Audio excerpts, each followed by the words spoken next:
जोश। सबसे पहले बात प्रधानमंत्री नरेंद्र मोदी की, जो कि आज बिहार राज्य जीविका निधि साख सहकारी संघ लिमिटेड की शुरुआत उनकी तरफ से की गई और संस्था के खाते में 105 करोड़ रुपए ट्रांसफर किए गए। इस दौरान प्रधानमंत्री मोदी ने कांग्रेस आरजेडी के मंच से उन्हें गाली दिए जाने के मुद्दे पर जमकर पलटवार किया।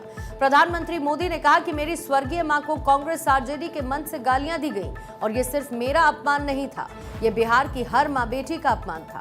ये गालियां केवल मेरी मां को नहीं दी गई, देश की करोड़ों माताओं बहनों को ये गाली दी गई। इसके लिए मोदी की मां को गाली देना बाएं हाथ का खेल है। मुझे गाली देकर इनकी नामदार वाली सोच उजागर हो रही है।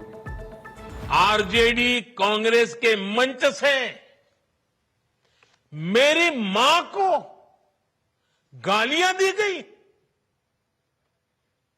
ये गालियां सिर्फ मेरी मां का अपमान नहीं है, ये देश की मां, बहन, बेटी का अपमान है। आप सब जानते हैं, अब मेरी मां का शरीर तो इस दुनिया में नहीं है। कुछ समय पहले 100 साल की उम्र पूरी करके वो हम सबको छोड़ के चली गई। मेरी उस मां को, जिसका राजनीति से कोई लेना देना नहीं, जिसका शरीर भी अब नहीं है, मेरी उस मां को आरजेडी कांग्रेस के मंच से भद्दी भद्दी गालियां दी गई। माताएं बहनें, मैं देख रहा हूं आपके चेहरे, आपको भी कितना दर्द हुआ होगा। प्रधानमंत्री मोदी ने भावुक होते हुए कहा कि बेटा होने के नाते अपना दुख साझा कर रहा हूं। मेरी मां ने मुझे देश के लिए समर्पित कर दिया, सेवा के लिए समर्पित किया और देश सेवा का उन्होंने आशीर्वाद दिया। हर मां चाहती है कि बेटा उसकी सेवा करे। पीएम मोदी ने कहा कि मेरी मां ने आपकी सेवा के लिए खुद से मुझे अलग कर दिया। बच्चों से बड़ा मां के लिए कुछ नहीं होता। मैंने बचपन से अपनी मां को ऐसे ही देखा। मेरी मां ने गरीबी सहते हुए मुझे पाला है।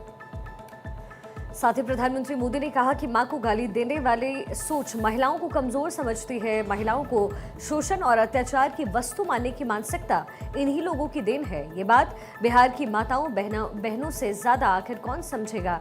जब बिहार में अपराधी बेलगाम थे, तब की आरजेडी सरकार अपराधियों को संरक्षण देती थी। लोग शाम को जिंदा घर लौटेंगे, इसका ठिकाना भी नहीं था।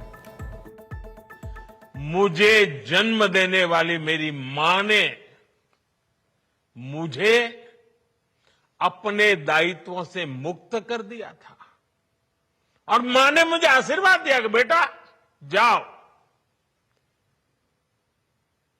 देश की करोड़ों माताओं की सेवा करना, देश के गरीबों की सेवा करना। उस मां के ही आशीर्वाद से मैं चल पड़ा था और इसलिए मुझे आज इस बात की पीड़ा है कि जिस मां ने मुझे देश सेवा का आशीर्वाद देकर देश सेवा के लिए रवाना किया, भेजा। हर मां चाहती है कि उसका बेटा उसकी सेवा करे। हर मां चाहती है कि बेटा बड़ा हो, मां के लिए कुछ न कुछ करता रहे। लेकिन मेरी मां ने खुद के लिए नहीं, आप जैसी करोड़ों माताओं की मैं सेवा कर सकूं, इसलिए खुद से अलग करके मुझे जाने की इजाजत दी। 27 अगस्त 2025 को बिहार के दरभंगा में कांग्रेस आरजेडी की वोटर यात्रा का कार्यक्रम था। राहुल गांधी तेजस्वी यादव ने यहां बने मंच से जनता को संबोधित किया, लेकिन राहुल तेजस्वी के यहां से चले जाने के बाद मंच से पीएम मोदी के खिलाफ आपत्तिजनक नारेबाजियां हुई। मोहम्मद रिजवी नामक एक युवक ने मंच से पीएम मोदी को अपशब्द कहे। पुलिस ने रिजवी के खिलाफ एफआईआर दर्ज कर इसको गिरफ्तार भी कर लिया था। दिल्ली में आयोजित सेमिकॉन इंडिया 2025 में प्रधानमंत्री ने शिरकत की और इस दौरान मोदी ने भारत की इकोनॉमी की बढ़ती रफ्तार की बात की। इशारों इशारों में अमेरिकी राष्ट्रपति डोनाल्ड ट्रंप की टैरिफ वॉर पर भी तंज कसा। प्रधानमंत्री मोदी ने कहा कि दुनिया आर्थिक स्वार्थ का सामना कर रही है और भारत ऐसे समय में भी उम्मीद से बेहतर प्रदर्शन कर रहा है। तमाम वैश्विक चुनौतियों के बावजूद भारत आज हर क्षेत्र में मजबूती से आगे बढ़ रहा है। साथियों, कुछ दिन पहले ही इस साल के पहले क्वार्टर के जीडीपी नंबर आए हैं। एक बार फिर भारत ने हर उम्मीद, हर अपेक्षा, हर आकलन से भी बेहतर प्रदर्शन किया है।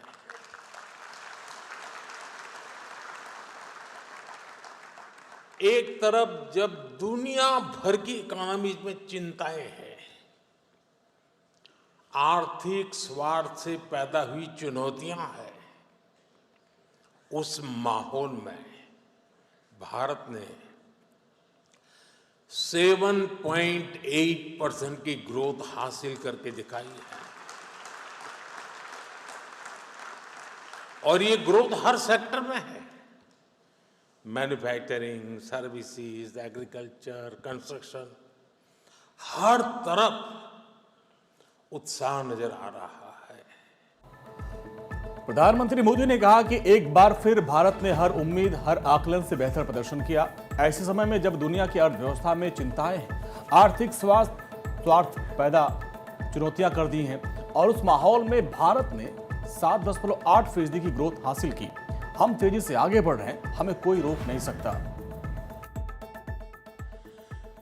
भारत आज जितनी तेजी से ग्रो कर रहा है, इससे हम सभी में, इंडस्ट्री में, हर देशवासी में नई ऊर्जा का संचार हो रहा है।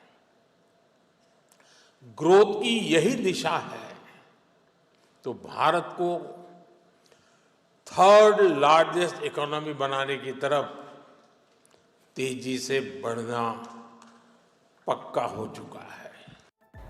वहीं प्रधानमंत्री मोदी ने बताया है कि ग्लोबल सेमीकंडक्टर मार्केट पहले ही $600 अरब के मूल्य तक पहुंच चुका है।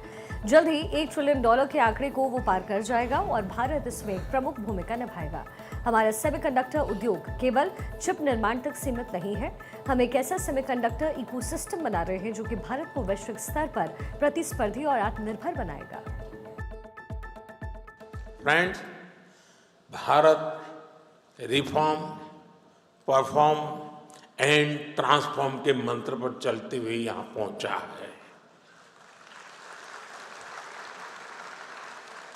आने वाले समय में हम नेक्स्ट जनरेशन रिफॉर्म्स का नया दौर शुरू करने वाले हैं। हम इंडिया सेमीकंडक्टर मिशन के अगले फेज पर भी काम कर रहे हैं। मैं यहां आए हुए सभी इन्वेस्टर से कहूंगा कि हम खुले दिल से आपका स्वागत करने के लिए तैयार हैं। और आपकी भाषा में कहूं तो डिजाइन तैयार है, मास्क अलाइंड है। अब टाइम प्रिसिजन के साथ एजुकेशन करने का है और स्केल पर डिलीवर करने का है। हमारी पॉलिसीज शॉर्ट टर्म सिग्नल नहीं है, ये लॉन्ग टर्म कमिटमेंट्स हैं। आपकी हर जरूरत को हम पूरा करेंगे। वो दिन दूर नहीं जब पूरी दुनिया कहेगी design in India, made in India. प्रधानमंत्री मोदी ने कहा कि पिछली सदी को तेल ने आकार दिया। दुनिया का भाग्य तेल के कुओं से जुड़ा था, लेकिन 21वीं सदी में शक्ति छोटी चिप में केंद्रित है। छोटी होने के बावजूद इस चिप में दुनिया की प्रगति को तीव्र गति से चलाने की ताकत है। इस कार्यक्रम में 40 से अधिक देशों के एक्सपर्ट्स की मौजूदगी एक स्पष्ट संदेश देती है कि दुनिया भारत पर भरोसा कर रही है। भारत के साथ सेमीकंडक्टर का भविष्य बनाने के लिए दुनिया तैयार है। महाराष्ट्र में मराठा आरक्षण को लेकर मुंबई में चल रहा मराठा आरक्षण आंदोलन लोगों की परेशानी का सबब बन चुका है। इसको लेकर बॉम्बे हाईकोर्ट ने भी कड़ी नाराजगी जताई और आजाद मैदान से प्रदर्शनकारियों को हटाने के लिए कहा। चीफ जस्टिस चंद्रशेखर ने कहा है कि हम सामान्य स्थिति चाहते हैं और राज्य सरकार इस बारे में रिपोर्ट दे कि क्या कार्रवाई की गई है। दरअसल मुंबई में जगह जगह मराठा आरक्षण आंदोलन की वजह से जाम के हालात बने हैं, जिससे आम लोगों की परेशानी बढ़ी हुई है। प्रदर्शनकारियों के वाहनों और उनके ड्राइवरों की संख्या का डेटा मांगते हुए बॉम्बे हाईकोर्ट ने सरकार से पूछा कि आपने अब तक क्या कार्रवाई की, क्या आपने कोई वीडियो बनाया है, कितने स्कूलों को बंद करने का आदेश दिया गया। मुंबई में हालात ऐसे हो गए कि लोग अपने घरों से बाहर निकलने से डर रहे हैं। आप लोग क्या कर रहे हैं? बॉम्बे हाईकोर्ट ने मुंबई की सड़कों पर बेकाबू प्रदर्शनकारियों को नियंत्रित करने में अधिकारियों की कथित ढिलाई पर भी अपना गुस्सा जाहिर किया। सड़कों पर वाहनों के लिए जगह नहीं है और अदालत में न्यायाधीशों के घूमने फिरने की भी जगह नहीं है। अदालत ने राज्य सरकार के वकील सतीश माने शिंदे से कहा है कि आज जब हम अदालत से बाहर निकलेंगे तो हमें प्रदर्शनकारियों का कोई वाहन नहीं दिखना चाहिए। बॉम्बे हाईकोर्ट ने मुंबई के आजाद मैदान में आमरण अनशन जारी रखने पर मराठा आंदोलन के नेता मनोज जरांगे को भी फटकार लगाई। दरअसल मराठा नेता मनोज जरांगे पाटिल मराठा समुदाय के लिए आरक्षण की मांग को लेकर कई बार आंदोलन कर चुके हैं। अब उन्होंने हजारों समर्थकों के साथ फिर से मुंबई को घेरा है। जरांगे ने मराठा समुदाय के लिए ओबीसी कोटे से आरक्षण की मांग करते हुए 29 अगस्त से अनिश्चितकालीन अनशन शुरू किया है। उत्तराखंड के मसूरी गोलीकांड के 31वीं बरसी पर एक कार्यक्रम का आयोजन हुआ और इस कार्यक्रम में मुख्यमंत्री पुष्कर सिंह धामी ने शहीद राज्य आंदोलनकारियों को श्रद्धांजलि अर्पित की और उनके परिवार वालों को सम्मानित भी किया। मुख्यमंत्री पुष्कर सिंह धामी ने कहा कि प्रदेश सरकार राज्य आंदोलनकारियों के सपनों का उत्तराखंड बनाने के लिए काम कर रही है। सीएम धामी ने शहीद आंदोलनकारियों को श्रद्धांजलि दी और कहा कि राज्य आंदोलनकारियों ने हमारे बेहतर भविष्य के लिए अपना जीवन दांव पर लगा दिया, उत्तराखंड के निर्माण में अपना योगदान दिया। मैं सबसे पहले तो उत्तराखंड राज्य स्थापना के लिए अपना सर्वोच्च निछावर करने वाले अमर बलिदानी स्वर्गीय बलबीर सिंह नेगी, स्वर्गीय बेलमती चौहान, स्वर्गीय हंसा धनाई जी, स्वर्गीय धनपत सिंह जी, स्वर्गीय राय सिंह बंगारी जी, स्वर्गीय मदन मोहन गोसाई जी को अपनी एवं समस्त उत्तराखंड वासियों की ओर से भावभीनी श्रद्धांजलि अर्पित करता हूं। साथ ही में उन सभी राज्य आंदोलनकारियों को भी नमन करता हूं। सीएम पुष्कर सिंह धामी ने कहा कि 2 सितंबर 1994 का दिन राज्य के इतिहास में एक काले अध्याय के रूप में दर्ज रहेगा। इस दिन मसूरी की वीर भूमि पर शांतिपूर्ण ढंग से प्रदर्शन कर रहे आंदोलनकारियों को पुलिस की गोलियों का सामना करना पड़ा। ये घटना उस समय के सत्ताधारी दलों के दमनकारी रवैये का प्रतीक रहा है। इस मौके पर मुख्यमंत्री धामी ने कहा शहीद आंदोलनकारियों के परिवारों के लिए 3000 रुपए मासिक पेंशन की सुविधा भी शुरू की गई। घायल और जेल गए आंदोलनकारियों को 6000 रुपए, सक्रिय आंदोलनकारियों को 4500 रुपए प्रतिमाह पेंशन दी जा रही है। हमने शहीद आंदोलनकारियों के परिवारों को जो शुरू में 3000 रुपए की मासिक पेंशन की सुविधा भी प्रारंभ की, साथ ही घायल और जेल गए आंदोलनकारियों को 6000 रुपए और 4500 रुपए प्रतिमाह पेंशन भी दी जा रही है। पहले के समय में राज्य आंदोलनकारियों के केवल एक आश्रित को क्षैतिज आरक्षण की व्यवस्था थी, परंतु अब जो नया विधेयक आया है उसमें चिन्हित आंदोलनकारियों की प्रत्येकता, विधवा और तलाकशुदा पुत्रियों को भी इस आरक्षण का लाभ मिल सकेगा। जम्मू कश्मीर में लगातार भारी बारिश का दौर देखने को मिल रहा है। मौसम विभाग ने आज और कल के लिए जम्मू संभाग के ज्यादातर हिस्सों में भारी बारिश की चेतावनी जारी की। जम्मू कश्मीर में इस साल बादल फटने, लैंडस्लाइड और फ्लैश फ्लड जैसी घटनाओं में 100 से ज्यादा लोगों की जान जा चुकी है। प्रशासन की तरफ से राहत बचाव कार्य जारी है और भारी बारिश के चलते वैष्णो देवी यात्रा भी प्रभावित हुई है, इसे स्थगित किया गया। वहीं पंजाब में बाढ़ और बारिश की वजह से अब तक 29 लोगों की मौत हो चुकी है। 12 जिलों में 2,56,000 लोग प्रभावित हैं। पंजाब में करीब 1 लाख हेक्टेयर फसल बाढ़ की चपेट में है। सबसे ज्यादा मानसा जिले में किसानों की फसल बर्बाद हुई।